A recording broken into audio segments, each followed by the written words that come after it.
출애굽기 33장 나왔습니다.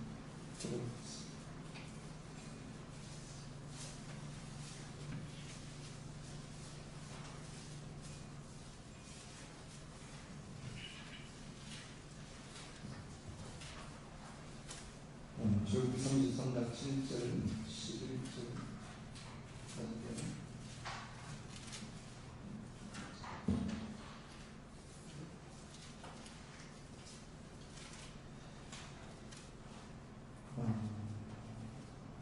11절 말씀하시다 공독해드리겠습니다. 사람이 자기의 친구와 이야기한 같이 야훼께서는 모세와 대면하여 말씀하시며 모세는 시인으로 돌아오나 눈의 아들 젊은 수종자 여호수아는 회막을 떠나지 아니하였더라. 내가 친히 가리라는 말씀의 제목으로 하나님 말씀을 이렇게 나누도록 하겠습니다. 그냥 설교 한 편 듣고 가시고 그러면 효과가 없겠죠. 준비된 자가 있고 예배 때마다 하나님 그 주인공이 있게 하시고요. 이 말씀을 통해서 그냥 설교하고 저는 설교하고 나는 설교 듣고 한 시간 때우고 가는 그런 걸로 예배가 되지 않죠. 아시는 것처럼 예배는 하나님이 우리를 숨기러 오는 거예요. 우리 하나님 앞에 예배 드리는 게 아니고 그건 2차적입니다. 그는 반응하는 거예요. 그죠? 하나님이 우리를 숨기러 오시고 말씀입니다. 그러면 그 말씀을 내가 이렇게 들으면서 얘기하시는 말씀입니다. 그렇게 들어야 역사가 제가 말씀드렸었어요. 편지하심과 인지하심은 다르다. 하나님이 어느 곳이든 아니 계신 곳이 없습니다. 그 편지를 예수쟁이들은 다 알아요. 근데 그 편지로는 역사가 없습니다. 하나님이 살아계시는 다 알잖아요. 예수 교회라는 문턱을 오면은 모든 자들은 편지하심을 합니다. 하나님이 어느 곳이든 아니 계신 곳이 없다. 이거 다 알고 있죠. 근데 이건 역사. 그 편지하심이 이렇게 넓은 하늘로 있다면은 그 넓은 하늘이 이렇게 한 곳으로 침투해 들어오는 임재가 있어요. 그 임재가 역사가 있어요. 그래서 우리는 편지하심을 이야기하지 말고 그 임재가 내게 오도록 만들어야 돼요. 그런데 여기에 나오는 임재는요, 대가를 요구합니다. 편지하심은 우리에게 대가를 요구하지 않습니다. 그런데 그 임재하심은 우리에게 대가를 요구해요. 그래서 우리가 임재를 알면 그 임재의 자리로 들어올 수밖에 없습니다. 그러면 내가 왜 그 임재를 사모해야 되는가를 우리가 오늘 말씀의 포인트로 한번 보도록 할게요. 우리가 저번 시간에 말씀드린 것처럼 엘리에 대해서도 우리가 말씀을 나눴었어요. 엘리에게는 하나님의 이상이 없습니다. 말씀이 없습니다. 이 사람이 말씀이 없죠. 이상이 없어요. 그런데 이 엘리에게 우리가 아는 것처럼 2장 21절 이하 말씀에서는 2장 19절부터 보는 게 더 정확하겠죠. 야, 네가 그 아들을 나보다 더 중히 여겼다. 아들이 영광인 거죠. 중히 여겼으므로 내가 네 집에 21절에 환난과 노인이 없도록 하겠다. 단순히 늙은 사람만은 아니겠죠. 여기서 이스라엘 백성들에게서 노인이라는 개념은 지식을 소유하고 갖고 있는 자, 지혜가 충만한 자로 보는 거죠. 그러니까 니들에게서는 지도자가 나올 거예요. 네 가문에서는 지도자가 나온다. 영향력을 행사하지 못하도록 하겠다. 실제로 우리가 아는 것처럼 아비아달이 마지막으로 끊었어요. 그리고 그 정표로 하나님 어디 가는가 보니까 이 엘리에게 두 아들이 있는데 홈리와 비나스가 한 날에 죽을 거다. 니들 가문을 내가 이렇게 만들 텐데 정표가 뭔지 아냐? 그 정표가 두 아들이 죽을 것이다. 그 4장 11절에 두 아들이 한 날 한시에 죽습니다. 두 아들이 죽은 그건 죽음의 문제가 아니라 하나님이 네 집을 이렇게 만들겠다는 하나님의 신호였던 겁니다. 우리가 말씀을 함께 나눈 것처럼 이런 말씀들이 하나님의 경고가 말씀으로 들리면은 엘리는 살려고 했었어요. 그런데 영적인 감각이 깨어나 있지 못한 엘리는 그 말을 흘려내는 겁니다. 우리가 하나님의 말씀을 대하는 태도를 이렇게 한번 보라고. 내가 정말 그 하나님의 말씀을 내게 딱 들릴 때 이걸 내게 주는 말씀으로 듣는다. 아니면은 흘려. 엘리는 이게 마지막이다. 흘려. 하나님 말씀을 그냥 듣고 흘려버립니다. 만약에 이 하나님의 경고하심이 엘리에게 들렸으면 엘리는 살았겠죠. 그런데 역시나 귀가 닫히고 눈이 닫힌 이 엘리에게는 이 말씀이 들리지 않았다. 경고로 존재하잖아요. 그래서 엘리가 이 경고를 듣고도 어떡하죠? 우리가 본문에서 말씀을 나눈 것처럼 엘리가 눈이 어두웠다. 뭐 이렇게 되는데 원어를 제가 말씀을 드렸어서요. 엘리가 자기 자리에 누운 거예요. 자기 익숙한 자리가 있다고 했죠. 자기 자리에 누웠다. 그리고 그가 눈이 보이지 않기 시작했다. 눈이 보이지 않았다. 그럼 뭘 얘기하죠? 얘가 눈이 뭔 이유를 내가 설명해 줄게. 얘는 하나님이 말씀하시는 은혜의 자리로 들어와야 함에도 불구하고 자기가 누리고 싶은 자기만의 공간, 자리가 있는 거예요. 그래서 사람이 자꾸 깔아지는 거예요. 게으름의 자리를 가는 거예요. TV 보면 시간 1시간 금방 가죠. 기도 1시간 해보세요. 미친다니까. 그게 필요하거든. 지금까지 그랬거든. 마음으로는 원하는 거예요. 교회 가서 기도 좀 해야 되겠다. 근데 이놈의 몸은 말을 안 듣죠. 익숙한 자리로 가는 거예요. 그 자리에 있을 때 하나님의 음성이 주어지면요. 약삭빠른 사람은 영역이 민감한 사람은 그걸 안 합니다. 그래서 하나님의 음성이 딱 들리면 그러면서 오늘 기어서 가거든요. 저는 진짜 그런 걸 당했어요. 진짜 그런 걸 당했어요. 길을 가다가 주문이 있었으면 저 사람 돈 줘라고 주기도 했고요. 제가 돈 많아봐야 몇백만 개 있었습니다. 그런 건 아닌데 성령에 이렇게 늘 안테나를 딱 세우고 그러거든요. 근데 우리는 그런 음성들에 대해서 너무 둔감하거든요. 엘리는 이게 살 수 있는 기회였는데 그걸 잡지 못합니다. 그리고 우리가 더 무서운 게 있었다고 했죠. 엘리가 하나님의 사무엘을 불러요. 사무엘을 부르는데 사무엘이 엘리에게 돌아가요. 불렀으니까 아니 가라. 두 번째 하나님의 음성이 또 사무엘에게 또 와요. 불렀습니까? 아니 가. 세 번째 사무엘에게 하나님의 음성이 또 들립니다. 제가 말씀드린 것처럼 하나님이 사무엘을 부르는 게 아니라 사무엘 통해서 엘리 불렀다. 세 번 기회를 주시고. 그런데 엘리는 하나님의 음성에 반응하지 않아요. 제일 무서운 게 뭔지 압니까? 말씀이 안 들려요. 말씀 안 들리면 저주가 안 돼요. 그냥 뭐 매일 들으면 되지. 그런 것 없네. 이 엘리가 그러면서 그는 오더를 해요. 엘리가 영적으로 완전히 죽은 존재죠. 살아는 있죠. 이 양반. 살아는 있지만 하나님과는 완전히 분리된 사람. 그런데 그가 지금까지 하나님을 섬겼던 가락들은 기능은 살아있다. 목사가 하나님의 인전을 놓쳐도 살 수 있어요. 도덕적인 설교를 할 수 있죠. 설교 여기저기 짜집게 해서 얘기할 수 있다니까. 기능은 할 수 있어요. 그런데 여러분, 기능과 인전 여러분들이 알아내잖아요. 저건 기능으로 하구나. 지금 목사가 기능 갖고 하는구나. 아니면 하나님의 영이 잡혀서 하는구나. 이런 거 아니잖아요. 그러니까 성도님들이 껴있지 않으니까 목사가 설교를 그렇게 합니다. 기능은 살아있거든. 하나님의 인전을 놓쳐도 기능은 살아있어. 그 기능으로 하는 거예요. 목사가 그렇다. 그렇게 생각할 필요 없습니다. 나보면 알아. 열심히 해야지. 신앙생활 열심히 막 얘기하는데 나는 기능으로 얘기하고 있어. 하나님의 인전을 자기가 있고 없는데. 그러잖아요. 그런데 이런 것들 보면 얘기하면 시험 들 것 같으니까 얘기 못하지.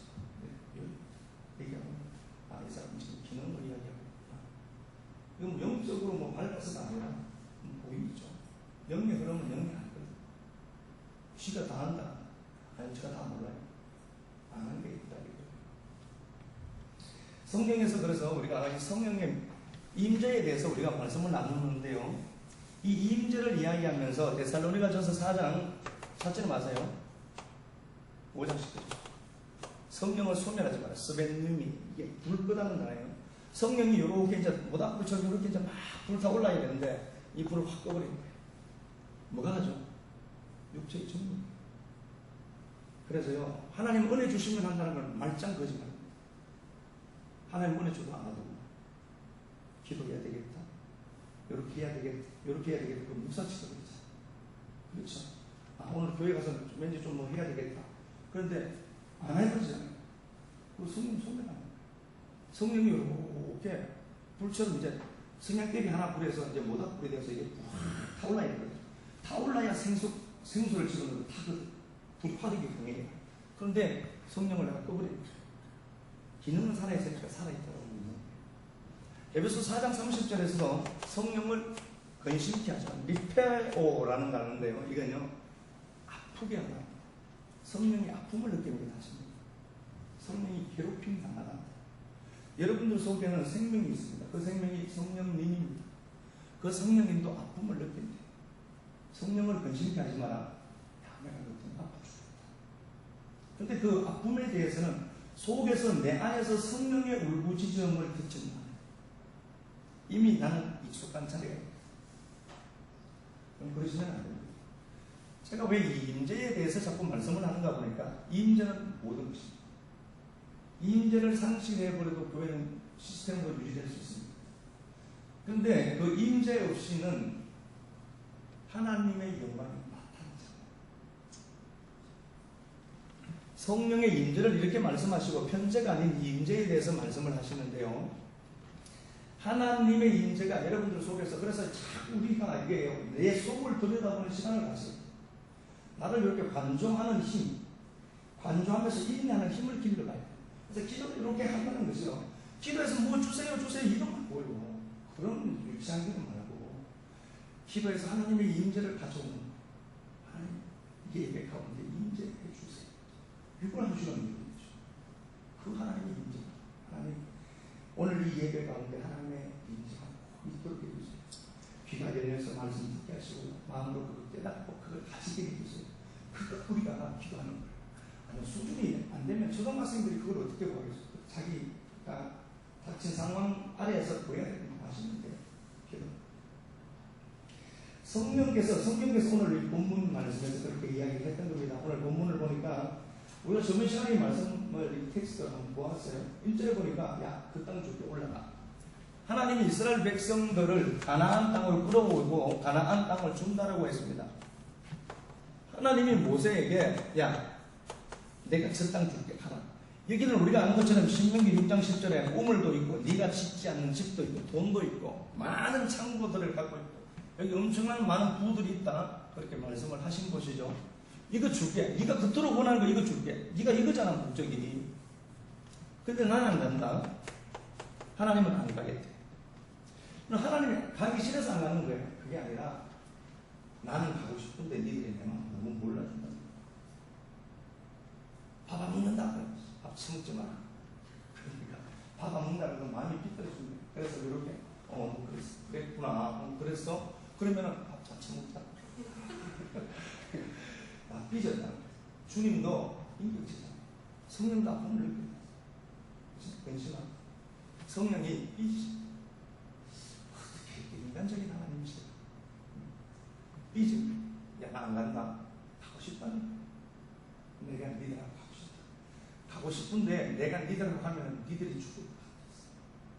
그 임재를 상실해버리면 하나님이 우리에게 대적이 될 수 있죠. 대적되는 게 아니라 하나님이 우리 안으로 들어와야 돼.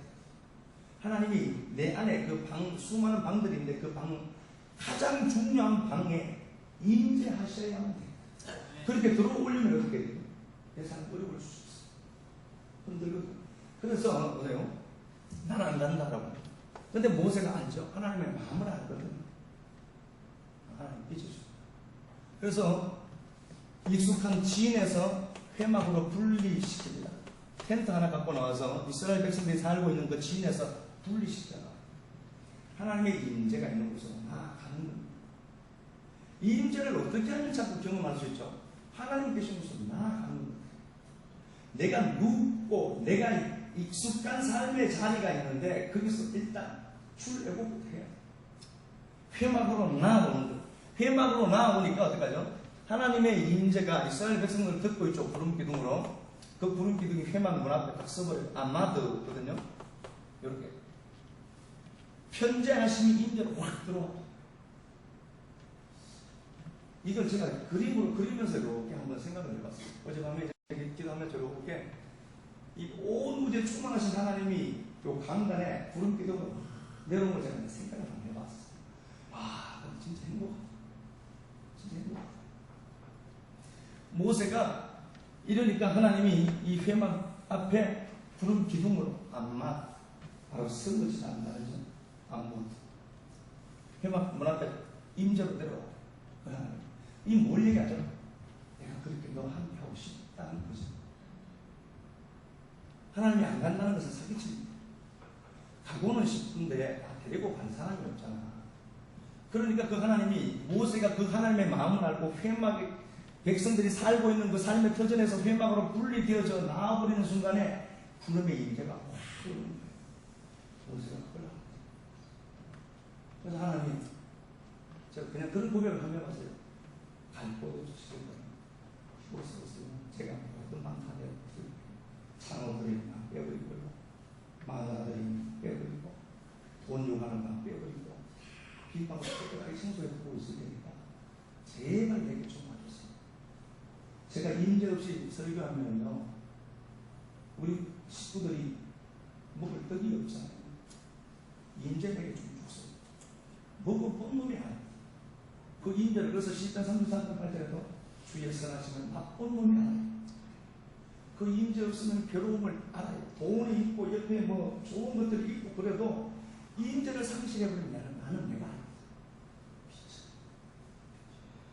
진짜 미쳐. 그 임재에 대해서 그걸 놓쳐버리면 진짜 고민해요. 그래서 아파요. 마누라가 나한테 아직 그건 아픈 것도 아니래. 임재 상실한 그게 얼마나 아프죠. 제가 이런 목소리 조지 주사님 그런 것처럼 그렇죠. 하나님의 임재하심이, 그러니까 하나님은 떠나겠다는 게 본심이 아니라 가고는 싶은데 니들이 나 원치 않잖아. 근데 모세가 그걸 하네. 엘리처럼 자기 자리에 익숙한 데가 밖으로 튀어나와서 그 임재의 자리로 갖고 그 하나님을 이렇게 봐요. 민수기 7장 18절에 보니까요, 첫째 말아요. 모세가 회막에 들어가서 야훼께 말하려 할 때에 야훼께서 모세에게 먼저 말씀하셨어요. 그럼 뭘 얘기하죠? 모세가 하나님 앞에 가서 이제 이야기하려고 하셨어요. 그런데 하나님이 기다렸다는 것이 모세에게 먼저 입을 열어 말씀이에요. 그 하나님의 마음을 좀 열어보시라고. 하나님 그렇게 내게 말씀하고 싶어요. 네가 말하기 전에 내가 먼저 말할게. 기다렸다는 거야. 나 기다리는 거야. 그 하나님이 나 기다려줘요. 은혜의 자리에서 기다리고 있는데 그놈이 하나. 그놈 예고를 줄 알았는데 그놈이 하나. 그럼 주님이 있다고. 아십니까? 집에 있으면서 남편이 피곤해서 일하고 와서 마치고 입 딱 닫고 있었어요. 기분 좋죠 막. 왜 말하는 거야? 이잖아. 뭔가 소리 다 하면서 하나님이 딱 와서 입을 열어서 얘기하려고 하는 거예요. 그럴 사람이에요. 그러면서 나 이제 사모한다고. 성경은 완전히 끝없는 거예요. 그 모세에게 먼저 말씀하시는 거예요. 모세가 회막에서 진에서 회막으로 분리되어서 나가니까 푸른 기둥이 기다렸다는 것이 편지하신 임재로 쑥 뚫고. 제가 어디서 말씀드린 것처럼 태양빛이 한 강해도 돋보기로 그 빛을 모아야만 불이 생기는 거예요. 임재는 그런 역사가 있어요. 진짜. 그래서 이 모세가 보세요. 3장 13절 보고 있습니다. 내가 참으로 주의 목전에 은총을 입어사오니 원하건대 주의 기임을 내게 보이사 내게 주를 알리시고 나를 주의 목전에 은총을 입게 하시니라. 예, 여기 보니까 주의 목전에서 내가 은총 입었다는 거죠. 그러니까 그 모세가 하나님 앞에 그 은혜를 구걸할 수밖에 없는 거예요. 우리가 하나님 앞에 은혜를 구한다고 하죠. 그럼 왜 은혜를 구하죠? 은혜는 다른 게 아닙니다. 공짜로 선물이죠. 그런데 그것 없이 내가 못 사는 거예요. 그러니까 다시 말하면 그가 은혜를 구하고 있다는 건 뭐예요? 다른 것으로 만족할 게 없다는 거예요. 다시 말씀드릴게요. 내가 그 하나님 앞에 은혜를 구하고 있다는 것은 세상적인 시각으로 보면 진짜 쪽팔리는 거예요. 저게 살 길이. 그런데 우리 주위를 이렇게 보세요. 너무 좋은 것들이 많아요. 돈도 너무 많고 건강도 있고 언제든지 내가 원하는 좋은 거 먹으러 갈 수 있고 좋은 옷 입으러 갈 수 있고 내가 좋아하는 오락 마음대로 할 수 있고요. 그런데 이런 사회, 이런 세상 시스템 속에서 은혜에 푸근하고 있는 모습들이 여러분 보여져야 합니다. 내가 저걸로 사는 거예요. 페레스라는 가난이 있고 푸트코스라는 가난이 있죠. 절대 가난, 푸트코스는 그 마태복음 5장에서 심령이 가난한 자 그럴 때 그 푸트코스예요. 푸트코스가요, 달이라는 단어예요. 달. 히브리어로 달입니다. 레시가 아니라 달레트예요. 푸트코스라는 가난. 이 푸트코스라는 단어가 달이라는 단어 히브리어인데요. 이건 다른 뜻이 아니라 매달려 있다는 거예요. 푸트코스죠. 절대 가난의 자리죠. 심령이 가난한 자. 그러니까 여기서 가난한 자라고 하는 것은 그것 없이 살 수 없는 자예요. 그래서 거기에 매달려서 대롱대롱 매달려 있는 거예요.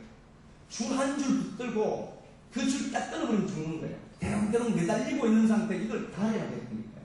푸트코스는 그거예요. 근데 페레스라는 그 가난은요, 돈은 있어.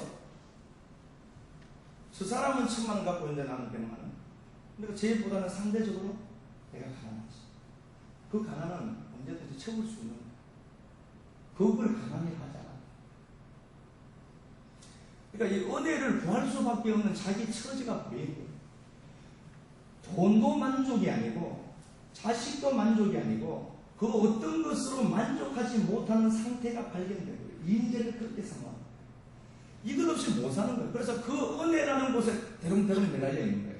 이 은혜가요, 누구에게는 죽음이 되고 누구에게는 살아나는 것이 돼요. 보세요. 누구에게는 생명이 되고 누구에게는 죽음이 된다니까요. 뭐가? 은혜가요. 여호수아 9장을 보면은요, 우리가 지금 말씀을 계속 나눠왔기 때문에요, 여호수아 9장을 보면은 기브온 거민들이 와요. 기브온 거민들이 이스라엘에게 항복하러 와요. 멀리서 온 것처럼 변장해서 오죠, 물론. 그런데 왜 이 기브온이 살았는가?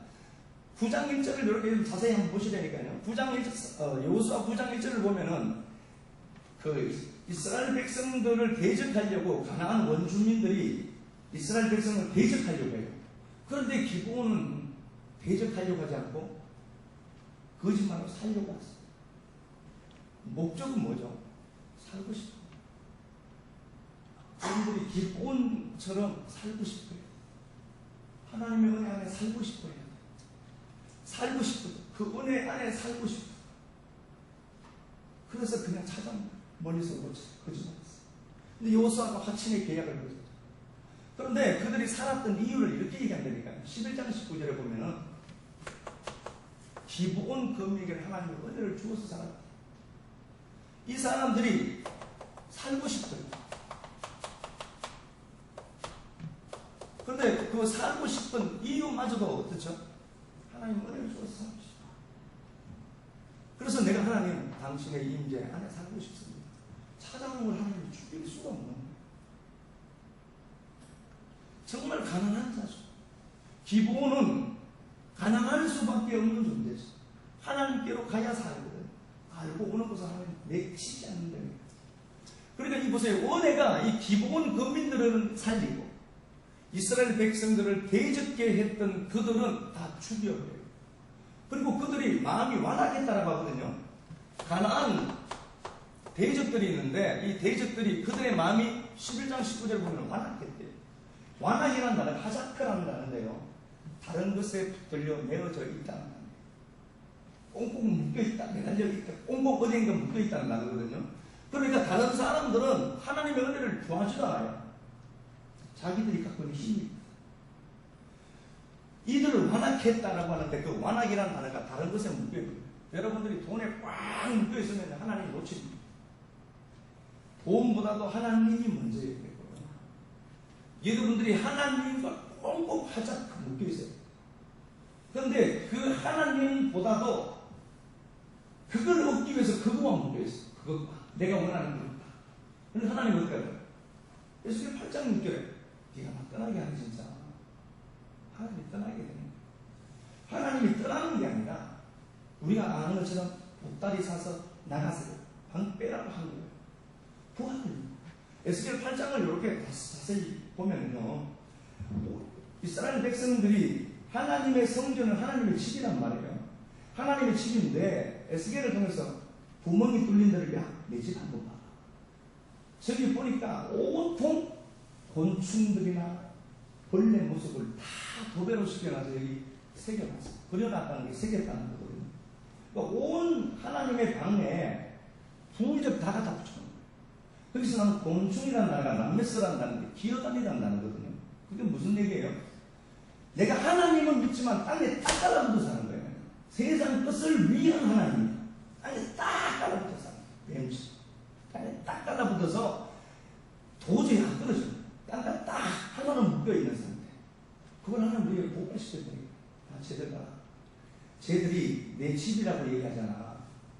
근데 이스라엘 백성들은 하나님 보고 방 빼라는 소리 사실 한 적이 없죠. 성경에 있었거든요. 그런데 하나님 보시기에는 온통 이스라엘 백성들의 마음의 구조가 세상과 딱 따라붙어 하자크 들리 완악이라는 단어를 끄다는 거야. 그게 완전히 꽁꽁 묶여있는 거야. 그러니까 하나님이 그걸 잘라야만 하나님과 묶여있거든요.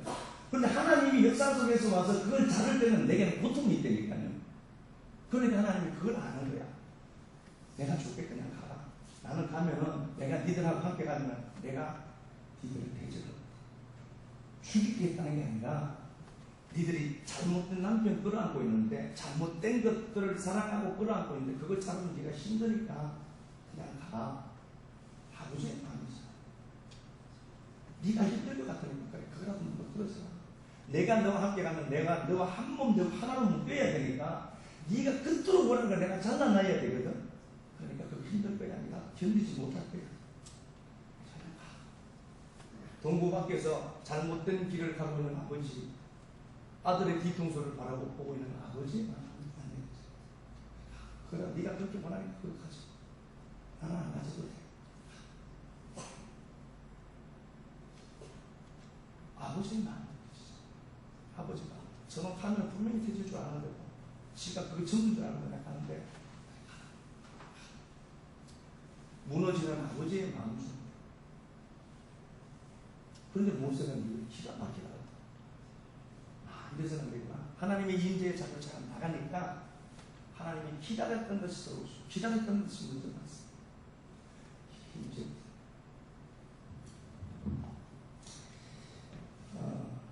레위 21장 한번 보도록 하겠습니다.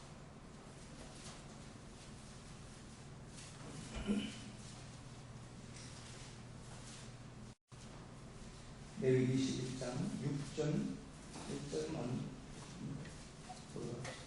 그들의 하나님께 대하여 거룩하고 그들의 하나님의 이름을 높게 하지 말 것이며 그들은 여호와의 화제 곧 그들의 하나님의 음식을 드리는 자이고 거룩할 것이다. 너는 그를 거룩히 여기라. 그는 내 하나님의 음식을 드리니라. 너는 그를 거룩히 여기라. 너희를 거룩하게 하는 나 여호와는 거룩함이니라. 예, 레위 21장은 제사장의 규례에 대해서 얘기를 해요. 제사장은 이스라엘 백성들을 끌고 하나님 앞으로 나아가는 자들이죠. 제사장은 이스라엘 백성들을 끌고 하나님께로 나아가는 자예요. 그러니까 백성들과 하나님을 만나게 해야 될 자죠. 그 제사장들의 규례에 대해서 내가 얘기한다. 잘 들어봐라. 그렇게 말씀을 하셨고요. 그 제사장이 하나님 앞에 이스라엘 백성들이 하나님 앞에 나아갈 때는 양을 끌고 오든지 소를 끌고 오든지 뭘 끌고 와야 되죠. 예수로 나오는 그거. 자 보세요. 제가 그러면 양을 끌고 왔습니다. 제가 양을 한 마리 끌고 왔어요. 끌고 와서 그 양을 번제단에 드려요. 드리면 그 양을 누구로 받죠? 하나님이 양을 양으로 받지 않고 양을 나로 받죠. 그래서 이스라엘 백성들이 헌제자가 있잖아요. 하나님 앞에 제물을 드리는 자가 있는데 그 제물을 갖고 와서 드리면 그 사람과 그 제물은 하나로 묶여있는 걸 보시죠. 그죠? 그럼 보세요. 제가 양을 한 마리 갖고 왔어요. 제사장이 그걸 하나님 앞에 드렸어요. 그러면 그 하나님이 양을 고기 드시는 거예요. 고기 못 먹어서 하나님이 그 양을 이분 능이로 받는 거죠. 그러면서 어떻게 얘기하죠? 6절 8절에 하나님의 양식이라고 하죠. 니들이 그렇게 내게 바치는 그 양, 그걸 내 양식이고 내 음식이다. 그렇게 돼 있죠. 아니 안 읽어봤어요 지금 19장에 6절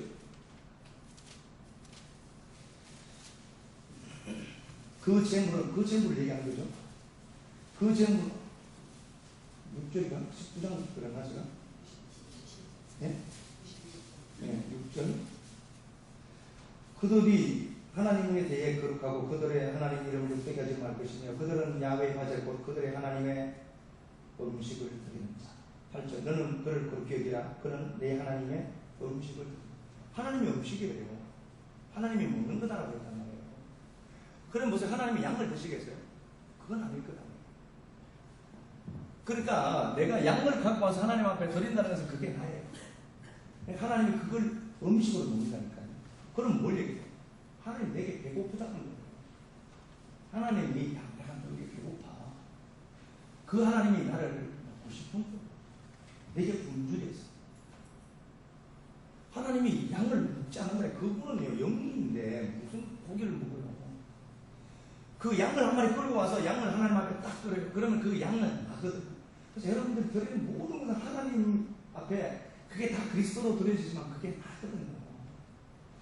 내가 양을 끌고 와서 그거 드렸단 말이에요. 제사장이 그걸 각도해서 이제 드렸다니까요. 레위인들이 각도해서 드렸는데 하나님 그걸 양식으로 보았다니까요. 저건 내가 먹을 양식이다라고 했다니까요. 그러니까 그 양 자체는 나고요. 그러니까 그 양을 보면서 하나님 나를 먹고 싶다는 거예요. 하나님이 내게 얼마나 갈망을 느끼고 있는지 아시죠? 내가 하나님의 임재를 사모해야 되는 가장 큰 이유는요. 그 하나님을 홀로 방치해 두지 말아야 됩니다. 내게 뭐하신 하나님. 하나님이 나 보면서 야 내가 너 보고 싶어 진짜. 내가 내게 배고프다. 하나님이 내게 가난을 느끼고 있어. 그 하나님이 내게 가난을 느끼는 걸 알면은 나도 하나님 앞에 가난할 수밖에 없어. 그 절대자가 그 무한광대하신 온 우주의 주인이신 하나님이 지금 편재하심은 둘째치고 하나님 나만 보는 거지. 나만 이렇게 보시잖아요. 그러면서 나를 보시면 야 내가 너 먹고 싶어. 내가 너에게 배고프다. 그런데 우리는 그 하나님의 음성을 안 듣는데 내가 원하는 거 그저 사람에게 잘 보이려고 그저 누구에게 인정받고 내가 원하는 그것 이루어지면 뭐 믿음이 좋아진다. 하나님 내게 먹는 내가 너 먹고 싶잖아. 그러니까 하나님이 내게 가난을 느끼고 하나님 내게 배고픔을 느끼고 있는 거예요. 그걸 내가 안 되니까요. 쟤는 그걸 알잖아요. 말씀을 통해서. 그러니까 내가 그 하나님 앞에 가난을 하나님 앞에 내가 인재를 요구하니까 다시 말하면 내가 그 하나님을 왜 인재를 사모하는가 보니까 그 하나님 내게 분들이 있거든. 내가 그걸 안 돼. 그러니까 눈물이 나는 거예요. 참. 우리 이토록 사랑하실까 진짜. 이거죠. 하나님은 여러분들이 배고파요. 그런데 우리는 다른 것에 배고파잖아. 인재는 사모하지 마. 말씀 딱 듣고 가면은 유효기간이 필요해 이틀인 것을 알아요. 보통 이틀 바로 이 성경에 나와야 돼. 21장 우리가 와서요. 21장 또 하고 자 여기 19장 한번 가볼까요? 이쪽 다른 쪽에 있으니까 꼭 그렇게 생각하셔야 돼요. 그러니까 내가 하나님의 임재를 사모한다는 것은 하나님 내게 배고픔을 느끼고 계시구나. 요한복음 4장에서 우리가 잘 아시죠?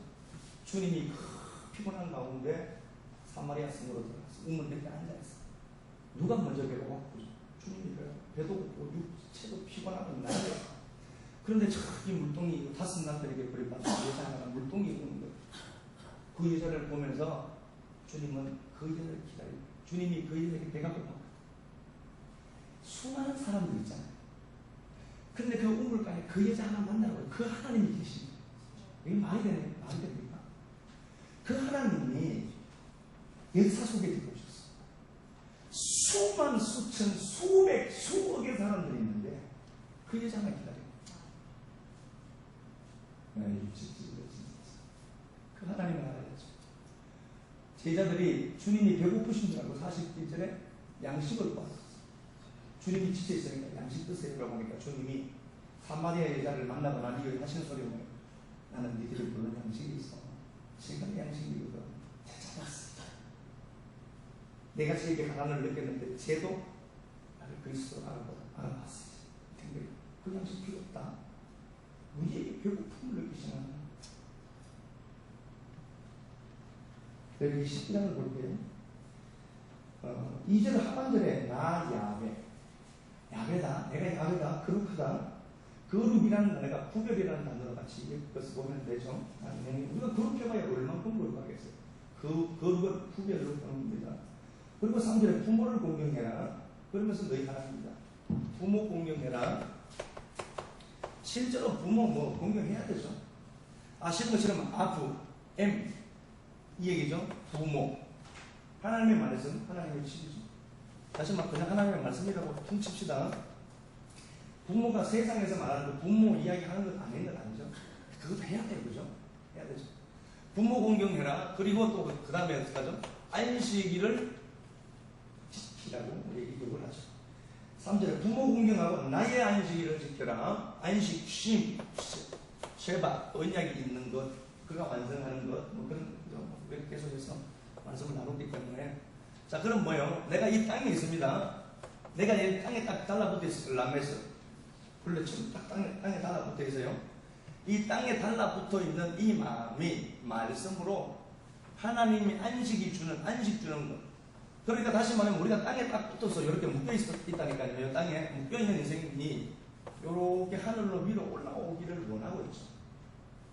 그 말씀을 사모하고 하늘 것을 사모하고 안식 주시는 그 하나님, 영원하신 그 하늘 되신 하나님. 그러니까 이건 단순히 부모 공경하고 안식일 지켜라는 게 아니라 네 마음이 너무 땅에 딱 달라, 세상에 딱 달라붙어 있으니까 야, 내가 너에게 배고픔 느끼니까 내가 좀 올라와.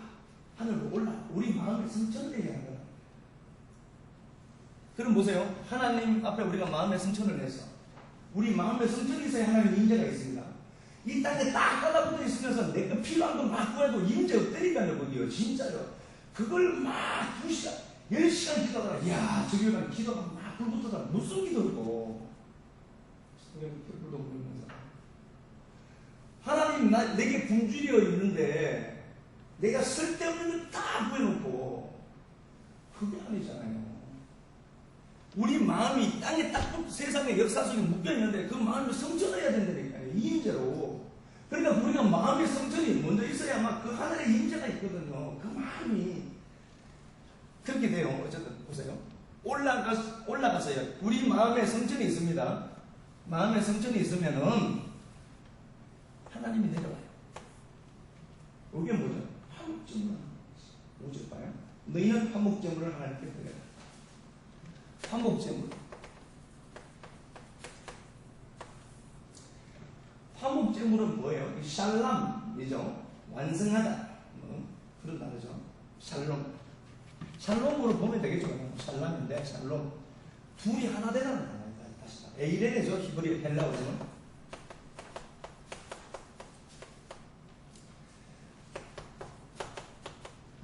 화목제물은 그래서 너와 내가 하나로 묶이는 거야. 그러니까 내 마음에 성천이 있어요. 하나님을 이 임재를 삼하는 그 마음에 성천이 있어요. 그것마저 하나님 원해. 그런데 그러면 어떻게 하는가 보니까 그 화목제물을 드리는 무리를 하나님 또 얘기를 해요. 그래서 이거 얘기하면서 이 화목제물은 예수와 내가 하나로 묶이고 연합하는 거죠. 그 얘기합니다. 그런데 이 화목제물은 서원제가 있고 감사제가 있고 아시죠? 그죠? 근데 오늘 드리는 감사제는 보세요. 6절 보세요. 제물을 드리는 날과 이튿날에 먹고 셋째 날까지 남겨두면 불쌍한 거야. 제가 소를 하나님 앞에 한 마리 드렸어요. 화목하려고. 하나님과 화목하려고. 하나님과 화목하면은 하나님과 내가 화목했어요. 연합됐어요. 이게 화목이죠. 화목제물이죠. 그렇게 되면은 나와 너의 화목이 있죠. 당연히. 그렇죠? 그래서 말씀대로 살아라가 아니라 살아져요. 말씀 들어가면 살아진다니까. 말씀이 사는 게 있어요. 화목제물을 이야기하자. 나와 하나님의 연합. 나와 하나님의 연합이 있는데 이 연합이 에이레네. 여기 샬롬. 그래서 화목제물을 샬람이라고 해야 되니까요. 그럼 봐요. 하나님이 우리가 그 양을 드렸을 때 감사제, 서원제가 있고 서원 그러니까 내가 뭐 하나님 앞에 해서 그게 아니라 서원은 맹설 보면 돼요. 맹설이 주신 하나님을 알아먹는 게 서원이라고 했어요. 하나님 이렇게 해주시면 이렇게 할게요. 그런 것 없습니다. 감자, 저는 그 고기를, 소를 한 마리 잡았으면 하루 만에 먹어요. 이틀 동안 못 남겨요. 그러니까 최대한 많은 사람들 불러서 먹어야 되죠. 그리고 서원제, 자원제는, 서원제와 자원제는 이틀까지 고기를 내둘 수 있어요. 이게 뭘 얘기한가 보니까, 보세요. 우리 마음에 하나님을 향해서 성천했어요. 그러면 하나님의 임재가 우리에게 내려오는데, 화목제물로 내려오죠. 나와 하나님이 연합되죠. 연합되는데, 유효기간이 길어야 이틀이면 하나님 하시죠. 막, 불 붙듯이 막 하죠, 지금. 그런데 하나님 알아요. 유효기간이 길어야 이틀입니다. 하나님과 내가 친하고 하나로 묶였어. 화목되었어. 이 임재로 만난 거예요. 그래서 오늘 본문을 보더라도요, 모세가 진에서 회막으로 분리해서 하나님과 얘기할 때 하나님이 먼저 말씀해요. 그리고 모세와 하나님이 대면했다. 파님 알 파님인데 얼굴과 얼굴을 마주보고 이야기합니다. 그 하나님의 임재, 요게 화목제물로 보면 되겠죠. 그럼 그게 며칠 가는가 보니까 야, 그 잘 봐야 그 감사는 하루밖에 안 갈 거예요. 그래서 그런 거예요. 아, 내가 특별한 게 아니라 오래 유지되던데 나는 그 사람이 빚었어. 유효기간이 하루가 길어야 이틀 가요. 그런데 일주일씩 하더라. 이유가 뭐죠? 화목제물을 반복해서 했다. 이걸 임재라. 그걸 맛보면은 그 임재의 자락을 맛보잖아요. 하루를 맛보았어. 그럼 그게 너무 좋은 거야. 그러니까 그걸 또 화목제물로 또 있는 거야. 또 하나, 또 하고. 그게 계속해서 이어져야 돼요. 그러려면 어떻게 해요? 계속 소 갖다 바쳐야죠. 양 갖다 바쳐야죠. 얘들 이 시대의 이야기를 합니다. 그래서 이 임재는 공짜로 주어지는 것입니다. 이 임재를 느끼고 임재를 사모했으면 그 자리에 내가 계속해서 몰려옵니다. 계속해서 임재. 그 자리에 가서 시인과 분리된 회막에 앉아있는 거예요. 이거 조사는 모르시더라고요. 기도를 어떻게 하면 잘하는지. 제가 얘기했습니다. 앉아있는 거죠. 그 자리에 기도 안 된다니까요. 기도 노동이거든요. 예전에 어떤 분이 저한테 그런 얘기 하더라고요. 기도하는 사람 좀 너무 재미없다. 저는 기도하는 사람들은 어떻게 되지 마. 무슨 기도하는 사람 아무도 들어도 상관없거든요. 그런데 다만 우리가 그 기도가 임재를 향하고 하나님을 구하는 걸로 교회에 하나님의 임재가 나타나고 그 생명의 역사가 활발하게 나타나고 하나님이 우리가 유효기간이 있음을 정확하게 아십니다. 야, 너 이마, 지금 공기 2회씩 막 하잖아. 기분 좋아서. 기대 이틀이야. 그래서 수요일에 예배 드리니까. 오늘 떨어진 걸 알거든. 그러니까 수요일에 와서 예배를 드리니까. 그런데 수요일 예배도 안 하고, 일주일을 버티고 사는 건 기적이, 주의 기적. 감당이 안 돼. 어떻게 살고, 도저히 내 머리로는 성경으로는 그게 이해가 되는데. 할렐루야. 주님 보면 이야, 이거 뭐, 이 성경을 내가 잘못하거든요. 은혜가 떨어질 걸 알고 하나님의 은혜를 공급하는 게 수. 우리가 보세요. 하나님 앞에 하나님이 우리에게 굶주리고 그 하나님의 굶주림을 우리가 아는 그때 나도 하나님 앞에 굶주려. 그러면 그가 내가 만나잖아요. 근데 그게 오래 못 가게 합니다. 우리는 익숙한 자리로 가고 싶어요. 그럴 때 여러분 이 말씀을 생각했으면 좋겠어요. 이놈도 가만히 있으면 안 보고 싶고 누고 싶고 TV 보고 싶고요. 침 보고 싶고요. 화장 보고 싶고 누고 싶고요. 설교지 전화해가 근데 기도 5분 하면 미치는데 어떻게 그래 10분 통화도 가능해. 그런데 요놈 딱 끌고 와야 돼. 교회를 왜 오라는 소리 아닙니까? 기름값도 감당 못하니까. 있는 곳에서라도 하나님의 임재를 구할 수 있는 공간을 여러분들이 만드세요. 그 시간을 딱 정해두는 게 가장 좋은 것 같아요. 효과적인 것은.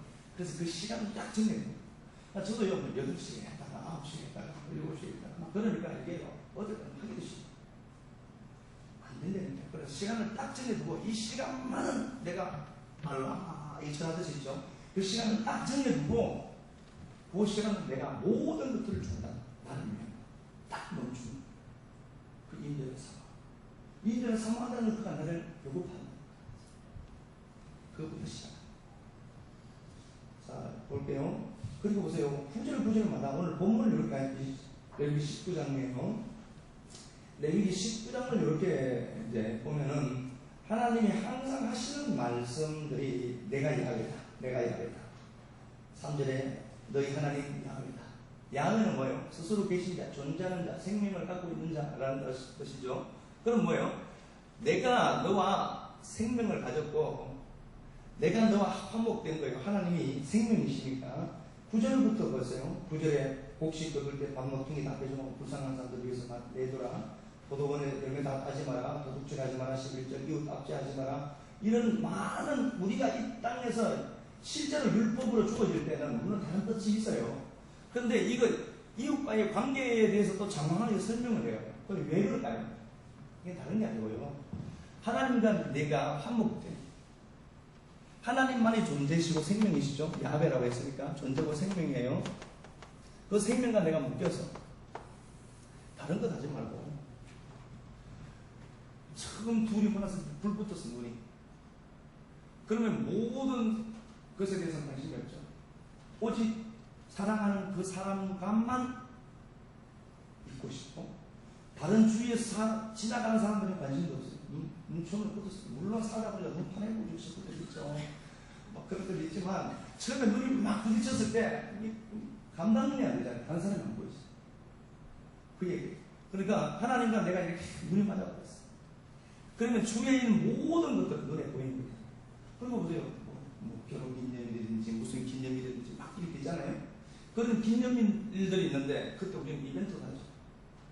이벤트 아니고 사탕 먹다 이빨 빠졌으면 이벤트인 줄 알고 저기 그랬는데 그런 말이고 그 사랑하니까 좋은 데 가서 밥 먹고 싶고 막 그러잖아요. 그거랑 똑같은 거예요. 이게 무슨 얘기인가 보니까 사람들과의 관계를 장황하게 하는 나의 하시는 이유는 저 모든 것들이 하나님을 향한 이벤트입니다. 내가 하나님과 관계가 맺어졌어. 묶여졌어. 그러니까 그 하나님과 생명이 딱 묶여지니까 피조 세계에 보니까 이웃도 있고 수많은 사람들이 있거든요. 그걸 내가 이상하게 지키고 행하는 걸로 나오네요. 또. 사랑하는 걸로 나오네. 그럼 그게 뭐예요? 하나님과 내가 사랑하고 한 몸 되었음을 그런 사실들, 그 이웃들, 그것들을 통해서 하나님 앞에 이벤트 하는 거예요. 하나님 사랑하는 거예요. 그러니까 이건 해야 되겠다가 아니라 하게 되는 거죠. 18장, 신명기 18장 한 번만 가서 보고 설명을 마치겠습니다. 신명기 18장.